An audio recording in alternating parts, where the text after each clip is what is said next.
मोर्चा भी बहुत खतरनाक हो गया है। नेटो को लग रहा है कि पुतिन बहुत जल्द उस पर हमला करने वाले हैं। यही वजह है कि अब ट्रंप के इशारे पर सभी नेटो देश अपना रक्षा बजट बढ़ा सकते हैं। इसकी सबसे बड़ी वजह है पुतिन की एक बहुत ही खतरनाक मिसाइल।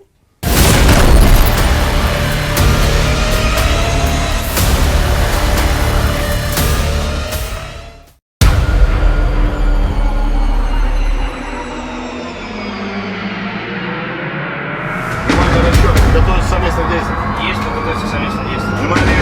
Пуск! Есть, пуск.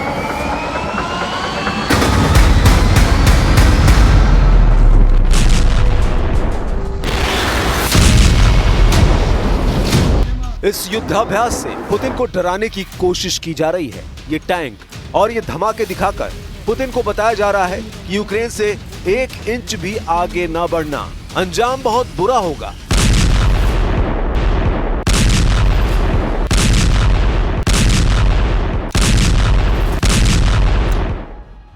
लेकिन क्या वाकई ऐसा है?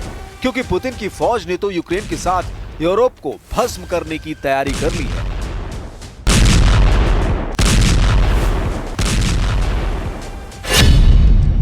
जब एक तरफ उत्तर भारत 45 डिग्री सेल्सियस की गर्मी में तप रहा है और ये तस्वीरें पूरी दुनिया तक पहुंच रही हैं, तब दूसरी तरफ यूरोप को लग रहा है कि पुतिन 4000 डिग्री में जलाकर पूरे नेटो को भस्म कर देंगे। ये खौफ इसलिए क्योंकि नेटो के बॉस ने पुतिन की फायर पावर को रोकने के लिए बहुत बड़ा ऐलान कर दिया है। पुतिन की परमाणु मिसाइलों पर ब्रेक लगाने के लिए अब अपने एयर और मिसाइल डिफेंस वाली ताकत 400% तक बढ़ाना चाहता है। 400% का आंकड़ा पुतिन से टक्कर लेने वाला सबसे महत्वाकांक्षी कदम बताया जा रहा है। इसे आप पुतिन के हमलों पर ब्रेक लगाने वाली गारंटी कह सकते हैं, जिसके तहत यूरोप के आसपास एक ऐसी शील्ड तैयार करने की तैयारी है जो पुतिन की मिसाइलों को रोक देगी। NATO defense ministers agreed ambitious new targets. The exact details are classified, but we need a 400% increase in air and missile defense.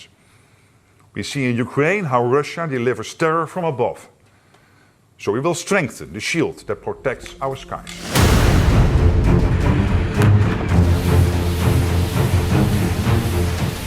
NATO पर पुतिन का खौफ सिर चढ़कर बोल रहा है। नेटो ने यूक्रेन की तबाही में जो देखा है, अब उसे लेकर बुल्गारिया की जमीन पर तैयारी शुरू हो चुकी है। नेटो के 4 देश अमेरिका, बुल्गारिया, रोमानिया और इटली, इन चारों देशों की सेनाओं ने मिलाकर बाल्कन सेंटिनेल 25 युद्धाभ्यास किया है।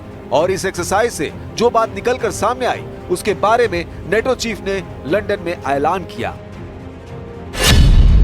रूस से लड़ने के लिए नेटो को हजारों टैंक और बख्तरबंद गाड़ियों की जरूरत है। रूस से लड़ने के लिए नेटो को करोड़ों तोप के गोले चाहिए। लेकिन ऐसा तभी होगा जब नेटो देश अपना डिफेंस बजट बढ़ाएंगे। नेटो चीफ ने कहा कि अब सभी सदस्यों को रक्षा बजट 5% तक बढ़ाना होगा, जिस पर ट्रंप भी जोर देते रहे हैं।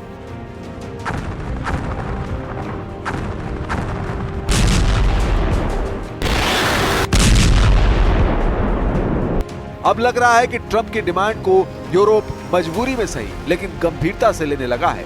मतलब साफ है कि पुतिन से लड़ने के लिए नेटो की मौजूदा ताकत नहीं, कमजोरी एक्सपोज हो रही है। Our militaries also need thousands more armored vehicles and tanks, millions more artillery shells, and we must double our enabling capabilities, such as logistics, supply, transportation, and medical support.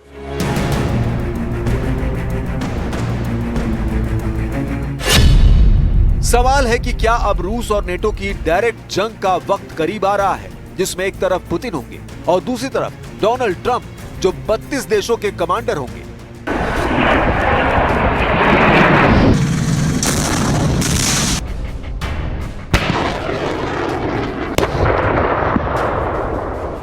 London में NATO के महासचिव mark रूटे ने कहा है कि Putin की war machine बहुत तेजी से घूम रही है और पुतिन के पास ऐसे हथियार हैं जिनका मुकाबला करना आसान नहीं है, क्योंकि पुतिन को चीन का साथ भी मिल चुका है। Putin's war machine is speeding up, not slowing down. Russia is reconstituting its forces with Chinese technology and producing more weapons faster than we thought.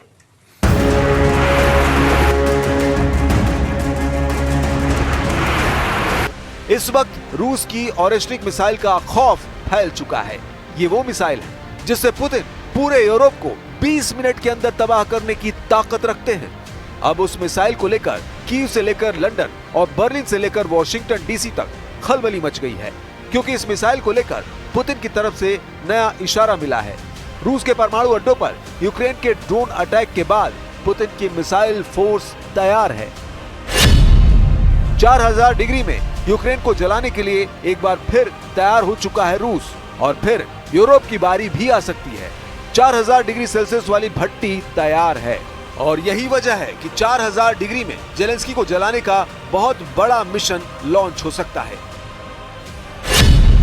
Putin की बहुत ही खतरनाक बैलिस्टिक मिसाइल 4000 डिग्री वाला हमला करती है। इसके हमले के बाद ऐसी गर्मी पैदा होती है कि सब कुछ भाप बन जाता है। पुतिन की ओरेश्निक एक परमाणु मिसाइल है, लेकिन अभी इसे एटम बम से लैस नहीं किया गया है। 21 नवंबर 2024 को यूक्रेन पर जब यह मिसाइल गिरी थी, तब इसके वॉरहेड कैसे एक के बाद एक निप्रो शहर पर फटे, पुतिन बार बार बता रहे हैं कि अब यूरोप की खैर नहीं। Если нужно будет, мы увидим, что требуется применение более мощного оружия средней дальности, мы, конечно, его используем. Но мы не спешим, у нас ведь это не секрет, да мы не скрываем. И я говорил, у нас пока немного этих систем орешник. Они у нас есть. И не одна система. Но мы не спешим их применять, потому что это оружие мощное, оно предназначено для решения определенных задач. कह सकते हैं कि ओरेश्निक मिसाइल अब सिर्फ यूक्रेन ही नहीं, बल्कि नेटो के खिलाफ भी पुतिन का ट्रम्प कार्ड बन चुकी है। 6 वॉरहेड के साथ पुतिन इस मिसाइल से यूक्रेन को पहले दहला चुके हैं। अब पुतिन ने इस मिसाइल को यूरोप के शहरों पर फायर किया तो क्या होगा? रूस की कापुस्तीन यार्स रेंज से ये मिसाइल फायर की गई तो 3200 किलोमीटर दूर लंदन पर यह मिसाइल 16 मिनट के अंदर गिरेगी और लंदन जलने लगेगा। अगर जर्मनी पर यह मिसाइल दागी गई तो 2300 किलोमीटर दूर बर्लिन पर यह मिसाइल 11 मिनट में गिरेगी।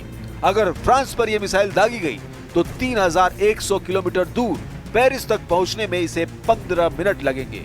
अगर बेल्जियम पर यह मिसाइल दागी गई तो 3000 किलोमीटर दूर ये तो कैपिटल सिटी ब्रसेल्स पर 14 मिनट में गिरेगी।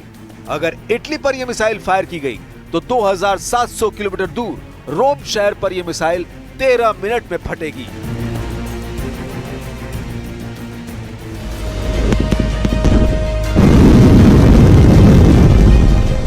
ओरेश्निक के वॉरहेड की ताकत क्या है, ये पुतिन बता चुके हैं। पुतिन जब चाहें यूरोप के किसी भी शहर को अपनी ओरेश्निक मिसाइल से दहला सकते हैं।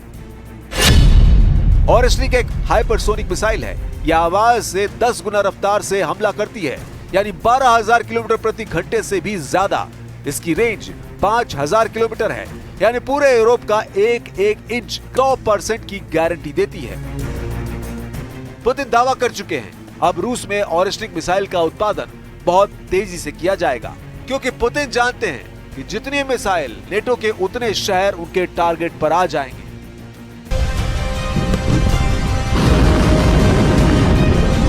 Мы начали серийное производство, сейчас произведем должное количество и нужное нам, разместим что-то на территории Беларуси. Мы действуем системно, но мы не исключаем возможности применения и сегодня, и завтра, если будет такая необходимость. अमेरिका का दावा है कि पुतिन की ओरेश्निक मिसाइल रूस की RS-26 फ्रंटियर मिसाइल की ही एक नकल है, जो मध्यम दूरी और लंबी दूरी की मिसाइल के बीच वाली रेंज को कवर करती है।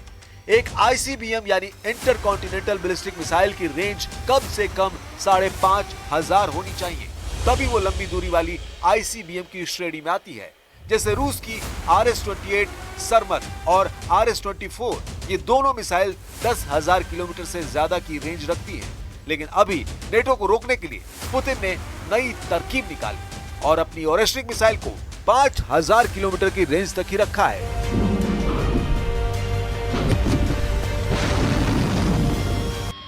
पुतिन से आ रही ऐसी चुनौतियों को काउंटर करने के लिए बुल्गारिया में युद्धाभ्यास किया गया है। सवाल है कि क्या यह तैयारी पुतिन को रोकने में कामयाब होगी? पुतिन के दुश्मन जानते हैं कि यूक्रेन में रूस का स्पेशल ऑपरेशन अब भी बड़े युद्ध की तरह नहीं है और पुतिन की फौज वहां नेटो से लड़ने के लिए सिर्फ नेट प्रैक्टिस कर रही है, क्योंकि अगर पुतिन ने यूरोप पर हमले की शुरुआत की तो उनका कमांड कंट्रोल सेंटर सब कुछ पहले वार में ध्वस्त कर दिया जाएगा। Когато започне учението на местността, трябва да има такава командна информационна система, която да има възможност да предостави на командирите реална картина на обстановката в реално време. За да стане това, трябва да има съвместима комуникационно-информационна среда.